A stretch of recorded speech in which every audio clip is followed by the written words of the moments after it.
favorite memories, obviously, just what that season was like. Magical. Well, I think it was 2003 was a very special season, especially for South Florida. I mean, we brought that area alive. Man, there was so much joy, and the fans were, so proud to think that stealing one of Trump's lines make South Florida proud again. But it was a lot of fun. Fans were tremendous.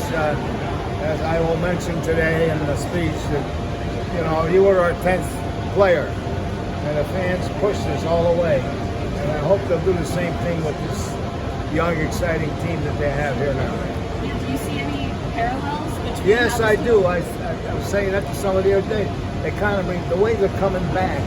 They're almost at 500 now, and I hope they get there today. That reminds me a little bit of 2003 when we started off slow, and all of a sudden caught fire. When you obviously came in there in the middle of the season, what do you think the turning point though was? Was there a game or a moment? Yeah, I tell you, when I came in here, I guess we were 6. We ended up, we eventually was 10 games under 500. And we went on a road trip, some Montreal or somewhere, and had a bad streak. And we ended up in Cincinnati, which was another one of my famous stops before Florida.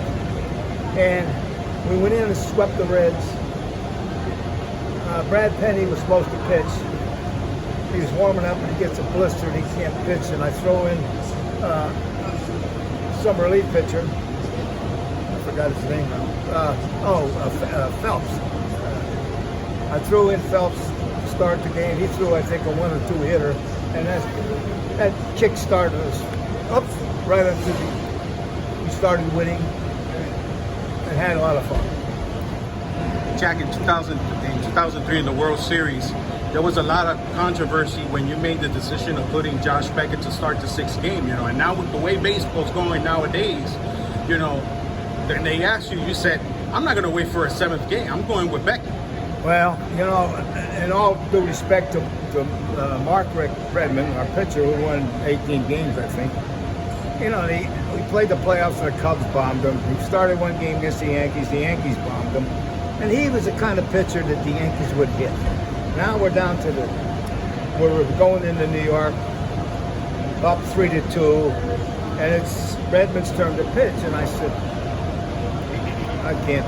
So I called the kid Beckett in and I said, hey, what do you think about it? I'm thinking about pitch you in 3 days rest. He said, let me go out and throw. He went out and threw a bullpen. He said, I'm your guy. That's all I needed to hear.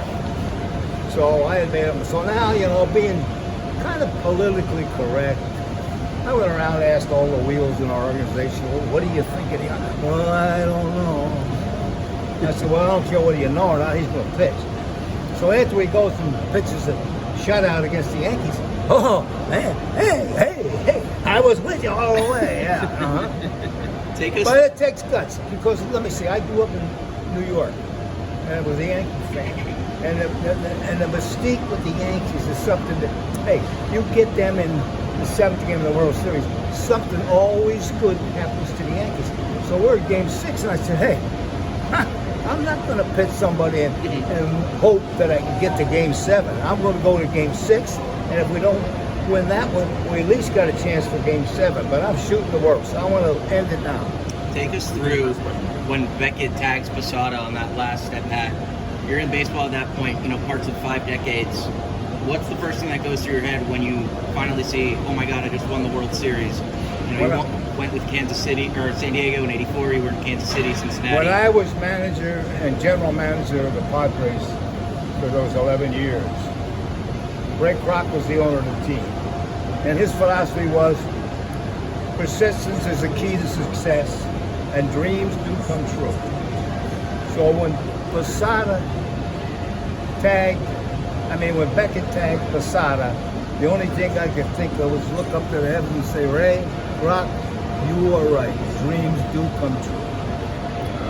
Thank you, Jack. Appreciate it. Okay, guys. Good to see you.